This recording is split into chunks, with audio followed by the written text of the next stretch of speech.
আগামী সপ্তাহের শেষ নাগাদ যুক্তরাষ্ট্রের প্রথম সারির 25টি কোম্পানি থেকে প্রায় 45 জন শীর্ষ কর্মকর্তা আসবেন এবং মাননীয় প্রধানমন্ত্রীর উপর এবং ওনার নেতৃত্বের উপর যে আস্থা আজকে আমরা সারা বিশ্বব্যাপী দেখছি তার একটা প্রতিফলন হিসেবে যুক্তরাষ্ট্রের স্টেট ডিপার্টমেন্ট যে ট্রাভেল অ্যাডভাইজারি করে, যেখানে বিভিন্ন দেশে ট্রাভেলিংয়ের ক্ষেত্রে ওনাদের মাঝে লক্ষ্যমাত্রা থাকে সেটা প্রতিফলিত হয়, সেখানে কিন্তু লেভেল 3 থেকে লেভেল 2-তে উন্নীত করা হয়েছে। অর্থাৎ বাংলাদেশের বর্তমান যে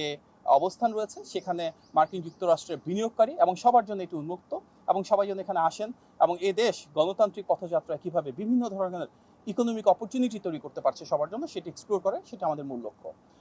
অত্যন্ত আন্তরিক এবং সৌহার্দ্যপূর্ণ আজকের এই আলোচনায় বাংলাদেশ এবং যুক্তরাষ্ট্রের যে ঐতিহাসিক সম্পর্ক রয়েছে সেটি একটি ভিন্ন মাত্রায় যাবে এবং তার উপর ভিত্তি করে আমরা আরও বেশি যুক্তরাষ্ট্রের সাথে ট্রেড এবং সে দেশ থেকে ইনভেস্টমেন্ট এখানে অ্যাট্রাক্ট করবো। বাংলাদেশ ইনশাল্লাহ আরও বেশি এমপ্লয়মেন্ট জেনারেট হবে এবং আমাদের যে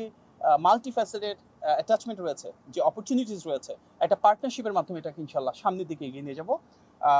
এখান থেকে মিটিংয়ের পর যুক্তরাষ্ট্রের স্পেশাল এনভয়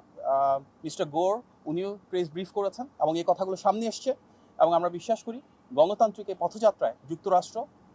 একটি বন্ধু প্রতিম রাষ্ট্র হিসেবে দীর্ঘদিন ধরে যে হয়েছিল বাংলাদেশের সাথে থাকবে, পাশে থাকবে এবং মাননীয় প্রধানমন্ত্রীর নেতৃত্বের প্রতি যে আস্থা ওনারা প্রদর্শন করেছেন, যে আত্মবিশ্বাস দেখিয়েছেন, সেটির জন্য আমরা সাধুবাদ জানাই।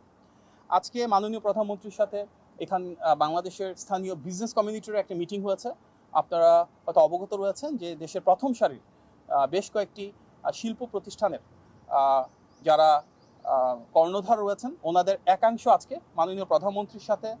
বৈঠকে বসেছিলেন এবং সেখানে স্থানীয় অন্যান্য বেশ কিছু মন্ত্রণালয় এবং সরকারি দপ্তরের যারা দায়িত্বপ্রাপ্ত ব্যক্তিবর্গ ছিলেন ওনারাও ছিলেন সেখানে। মাননীয় প্রধানমন্ত্রী প্রাইভেট সেক্টরের বিভিন্ন বিষয়ে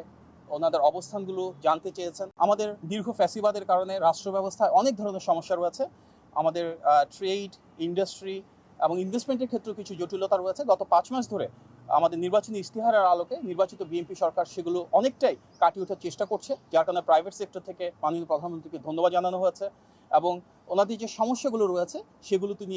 ডিটেলসে শুনেছেন, উপলব্ধি করেছেন এবং সামনের দিনগুলোতে কীভাবে সমাধান করা যাবে সেগুলো নিয়ে আলোচনা হয়েছে। বিশেষভাবে আমাদের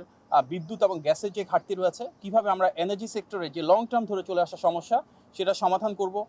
কিভাবে আমাদের এনার্জি সিকিউরিটিটাকে আরেকটু এনহ্যান্স করব, বাংলাদেশে দেশি এবং বিদেশি বিনিয়োগ বাড়ানোর জন্য আমাদের এনবিআর বা ট্যাক্সে কী ধরনের রিফর্ম করার প্রয়োজন রয়েছে, কিভাবে আমাদের পলিসি সাপোর্টটা এমন হবে যেখানে প্রাইভেট সেক্টর লেড একটা গ্রোথ আমরা ইনশিওর করতে পারি, সেগুলো নিয়ে আলোচনা হয়েছে। পাশাপাশি বাংলাদেশের বিভিন্ন ইনভেস্টমেন্ট সেক্টরের ক্ষেত্রে যে ইন্ডাস্ট্রি ক্লাস্টারগুলো থাকে, যেমন বেশ কিছু ইকোনমিক জোন রয়েছে, বেজা রয়েছে, বেবজা রয়েছে, সেগুলোতে কীভাবে আরও বেশি বিনিয়োগ আকৃষ্ট করা সম্ভব হয়, যেখানে জটিলতা রয়েছে সেটাকে আরও সহজতর কীভাবে করানো হয়, এগুলো নিয়ে প্রাইভেট সেক্টরের সাথে মাননীয় প্রধানমন্ত্রী আজকে আলোচনা করেছেন এবং সংশ্লিষ্ট বিভিন্ন মন্ত্রী, প্রতিমন্ত্রী, উপদেষ্টা এবং বিভিন্ন দপ্তরের প্রধান ওনাদের মতামত দিয়েছেন। সামনের দিনগুলোতে আমরা চাই মাননীয় প্রধানমন্ত্রীর নেতৃত্বে এমন একটি রাষ্ট্র ব্যবস্থা যেখানে প্রাইভেট সেক্টরের জন্য